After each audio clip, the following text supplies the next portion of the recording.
Bagaimana kabar kalian anak-anak? Semoga hari ini kalian diberi kesehatan yang baik oleh Allah, sehingga kalian bisa memanfaatkan kesehatan itu untuk beribadah dan juga untuk belajar. Sebelum belajar, mari kita berdoa dulu. Bismillahirrahmanirrahim. Allahumma inni as'aluka ilman nafi'an wa rizqan tayyiban wa amalan mutaqabbala.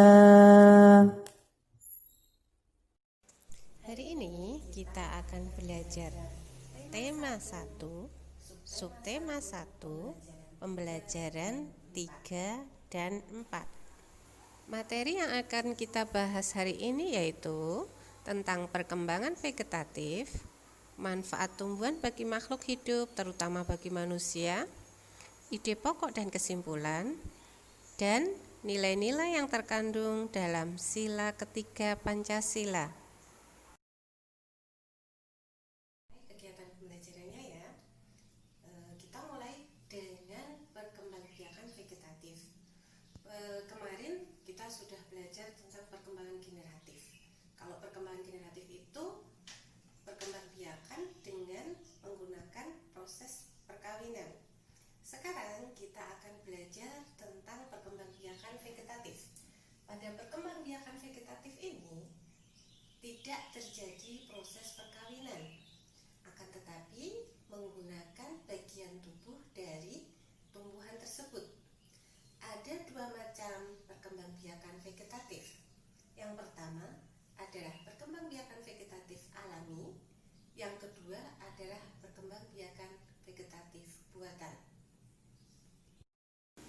Perkembangbiakan alami artinya perkembangbiakan itu terjadi secara alami tanpa ada campur tangan dari manusia. Sedang perkembangbiakan vegetatif buatan artinya ada campur tangan manusia dalam proses perkembangbiakannya. Jenis-jenis perkembangbiakan vegetatif yang pertama adalah umbi batang. Contoh tanamannya yaitu kentang. Pada batang kentang itu nanti bisa tumbuh mata tunas. Mata tunas baru itulah yang nanti akan menjadi tanaman kentang yang baru.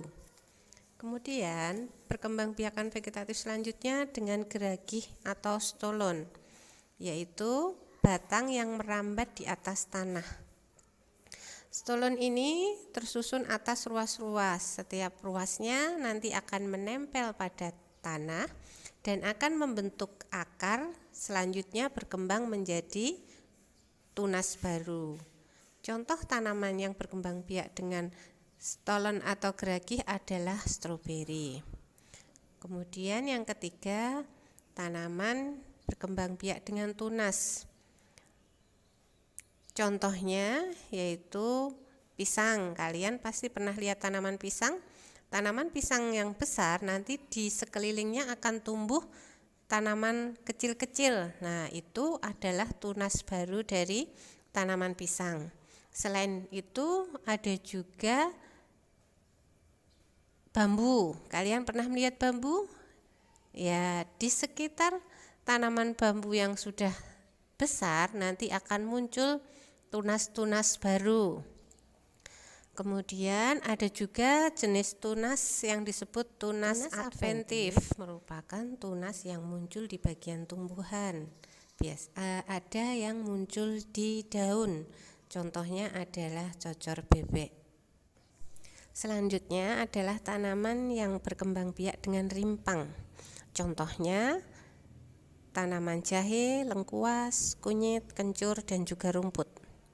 Pada tanaman ini, tanaman induk dan tanaman anakannya tumbuh bersatu. Mereka dihubungkan oleh rimpang. Rimpang itu merupakan batang yang tumbuh mendatar di atas tanah. Selanjutnya yang berkembang biak dengan umbi lapis. Kalian pasti pernah melihat bawang merah, bawang bombay. Nah, di situ ada seperti lapisan-lapisan ya. Nah, itulah yang namanya umbi. Nah, bagian itu jika nanti ditanam di atas tanah, nanti akan tumbuh menjadi tanaman baru. Selanjutnya yaitu umbi akar. Umbi akar itu merupakan cadangan makanan. Dia ditanam bersama dengan pangkal batang. Jika ditanam dengan pangkal batang, nanti akan tumbuh tunas baru. Contohnya adalah wortel, lobak, atau singkong. Sekarang kita masuk ke perkembangbiakan vegetatif buatan. Contohnya yang pertama dengan merunduk. Merunduk merupakan proses menimbun batang tumbuhan ke dalam tanah agar tumbuh akar pada batang yang ditimbun tadi. Setelah tumbuh akar, nanti akan tumbuh tanaman baru. Tanaman yang bisa dilakukan dengan cara merunduk, apel, tebu, stroberi, dan melati. Cara yang kedua yaitu dengan stek. Stek itu dengan menanam bagian dari tanaman, contohnya batangnya. Yang bisa dilakukan dengan stek misalnya ketela pohon dan tebu. Selanjutnya yang ketiga menyambung. Menyambung digunakan dua jenis tanaman yang berbeda. Satu menjadi bagian bawah dan satunya lagi menjadi bagian atas. Hasil sambungannya nanti akan menghasilkan tanaman baru dengan sifat yang berbeda dari induknya. Selanjutnya menempel atau okulasi, yaitu menggabungkan mata tunas suatu tumbuhan pada batang tumbuhan lain. Batang tumbuhan yang ditempeli harus kuat. Tujuan dari menempel menggabungkan dua jenis tumbuhan yang berbeda sifatnya. Misalnya pada bunga mawar. Dengan okulasi atau menempel nanti akan menghasilkan bunga mawar dengan warna yang berbeda sehingga menghasilkan warna-warni yang indah. Selanjutnya untuk mencangkok. Mencangkok itu digunakan untuk jenis tumbuhan yang batangnya berkayu atau berbiji belah. Contohnya pada jambu, mangga, dan jeruk. Yang terakhir yaitu dengan kultur jaringan. Dengan adanya perkembangan ilmu pengetahuan dan teknologi, terciptalah teknik kultur jaringan, yaitu perkembangbiakan tumbuhan dengan cara menanam jaringan tumbuhan di suatu tempat atau media yang khusus. Nanti akan tumbuh menjadi tumbuhan yang baru. Tadi kita sudah belajar tentang perkembangbiakan tumbuhan. Mengapa tumbuhan perlu berkembang biak? Ya, supaya kelestariannya tetap terjaga, sehingga kita sebagai manusia bisa memanfaatkan tumbuhan tersebut. Coba sekarang kalian lihat tanaman di sekitar kalian. Banyak sekali ya. Iya, banyak sekali juga manfaat yang bisa kita ambil dari tanaman-tanaman tersebut. Coba mari kita sebutkan apa saja manfaat tanaman tersebut.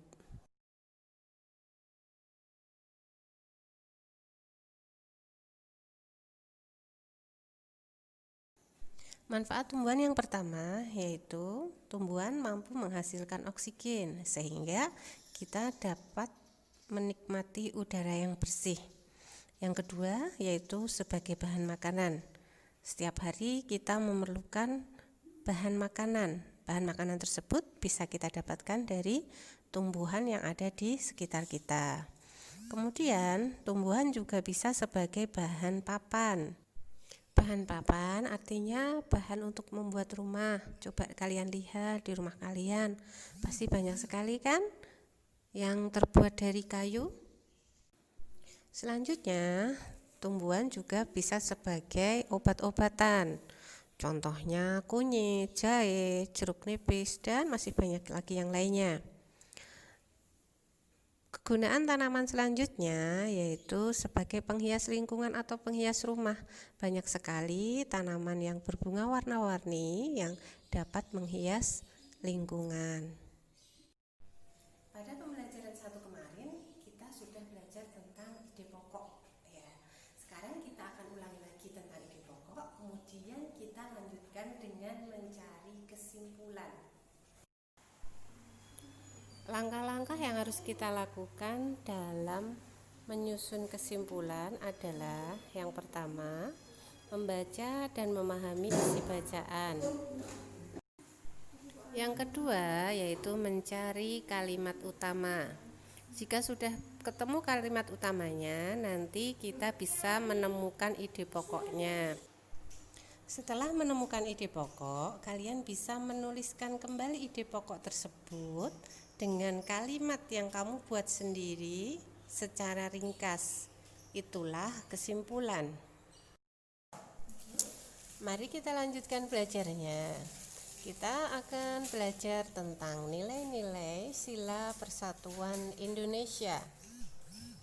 Nilai yang pertama yaitu mengutamakan persatuan, kesatuan, kepentingan, dan keselamatan bangsa di atas kepentingan pribadi dan golongan.